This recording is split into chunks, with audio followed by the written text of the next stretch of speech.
नमस्ते बच्चों। हेलो दोस्तों, एजुकेशन का अड्डा चैनल में आप सब लोगों का स्वागत है। और आइए पंचतंत्र के एक नई कहानी के साथ हम आज की इस वीडियो का प्रारंभ करते हैं, शुरुआत करते हैं। और जैसा कि आप इस कहानी का शीर्षक आप देख रहे हैं, सेवक का प्रतिशोध। सेवक यानी नौकर, दास, प्रतिशोध यानी बदला। सेवक का बदला, ये जो है कहानी का शीर्षक है। आइए देखते हैं मजेदार कहानी।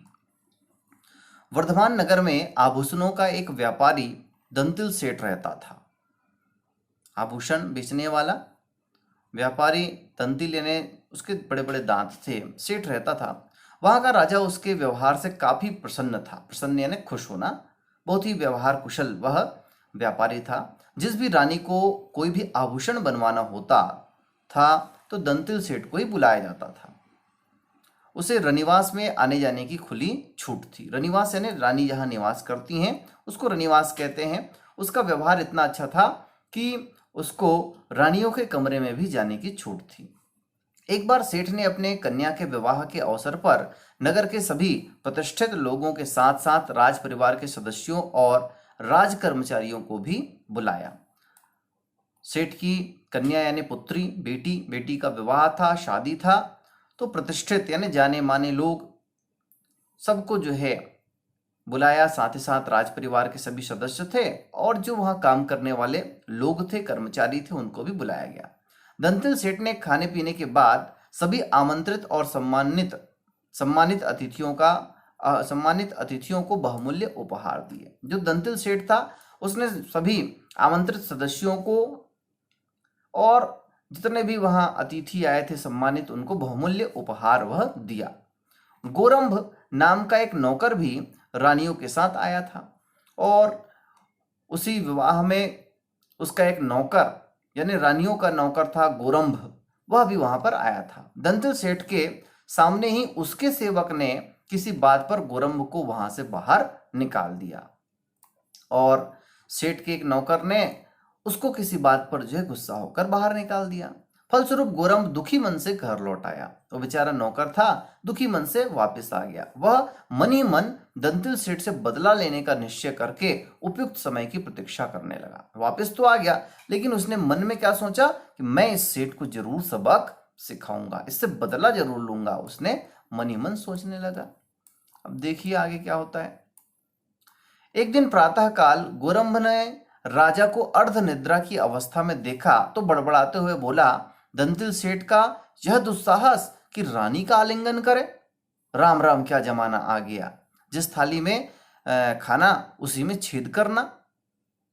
उसने अब अपनी चालाकी से बातें कही। राजा जब अर्ध निद्रा में थे यानी उसकी नींद खुली भी थी और थोड़ी थोड़ी अर्ध निद्रा की अवस्था थी, तब उसने क्या कह दिया कि दंतिल सेठ का यह दुस्साहस कि रानी का आलिंगन करे यानी रानी को गले लगाता है वो। हाय हाय, क्या जमाना आ गया। जिस थाली में खाता है उसी में छेद करता है यानी राजा को धोखा दे रहा है। इस प्रकार की वह बात कर दिया। गोरंभ, क्या बकवास कर रहा है तू? क्या सचमुच दंतिल रानी का आलिंगन करता है? राजा ने सचेत होकर पूछा। राजा ने पूछा, क्या बक रहे हो? सही बोल रहे हो क्या तुम? महाराज, मैंने तो ऐसा नहीं कहा। उस नौकर ने कह दिया कि नहीं नहीं महाराज, मैंने तो ऐसा कुछ भी नहीं कहा। क्या मेरे मुंह से ऐसा कुछ निकला? गोरंभ ने भयभीत होने का अभिनय करते हुए पूछा। गोरंभ ने अभिनय यानी नाटक करते हुए, डरते हुए, जबकि बोला जरूर था, लेकिन यहां पर राजा को वह जो है ऐसा अभिनय करता है, नाटक करता है जिसे वह उसने नहीं बोला है। राजा ने सोचा कि लगता है गोरंभ के मुंह से सत्य निकल गया, लेकिन अब भयवश सत्य को छिपा रहा है। राजा ने सोचा कि अरे, हो सकता है ये सही बोल रहा हो, लेकिन भय के कारण जो है अब नहीं बता रहा हो। इसके बाद राजा अपनी रानी पर संदेह करने लगा।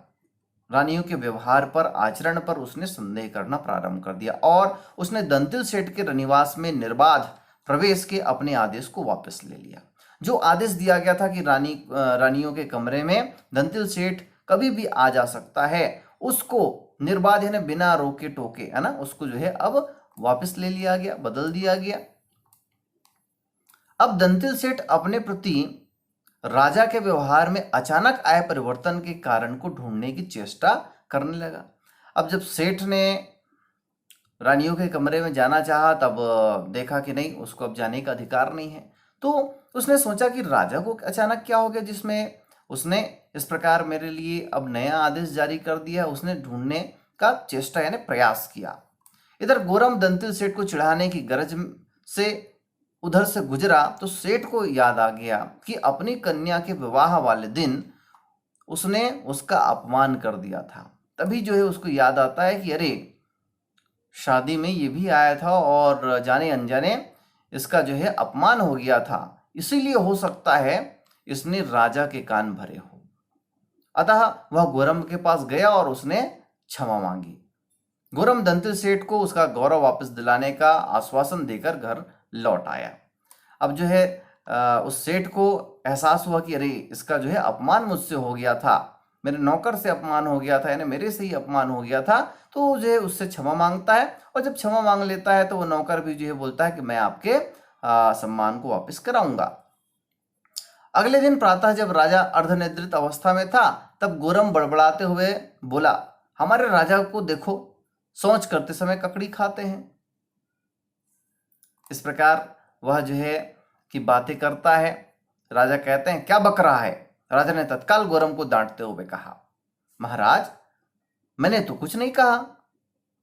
महाराज, क्या मैंने कुछ कहा? गोरम ने भोलेपन से पूछा। ऐसा नाटक किया कि वह जो है कुछ बोला ही नहीं है। गोरम की बात पर राजा ने सोचा कि लगता है गोरम को कुछ न कुछ बड़बड़ाने की आदत है। राजा ने सोचा कि अरे, लगता है कि इसको कुछ आदत है जिसकी वजह से इस प्रकार जो कुछ भी बड़बड़ाते रहता है। जरूर रानी और दंतिल सेठ के आलिंगन वाली बात भी बकवास और झूठी थी। उन्होंने सोचा कि अरे, जो बातें इसने उस दिन कही थी वह भी झूठी होगी। यह सोचकर राजा ने दंतिल सेठ को पुनः रनिवास में निर्बाध प्रवेश करने की अनुमति दे दी और दंतिल सेठ का खोया हुआ मान सम्मान उसको मिल गया। तो इस प्रकार ये कहानी खत्म होता है। आइए हमारी काम की बात देख लेते हैं, कथा का सार क्या है, इससे क्या शिक्षा मिलती है। तो गरीब हो या धनी, आत्मसम्मान सभी का होता है।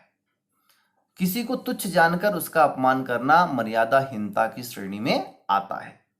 कभी भी हमको अमीर या गरीब ये नहीं सोचना चाहिए, व्यक्ति है यानी उसका भी एक आत्मसम्मान है, तो उसका अपमान करना मर्यादाहीनता की श्रेणी में आता है। अपमान का दंश बेहद पीड़ादायक होता है।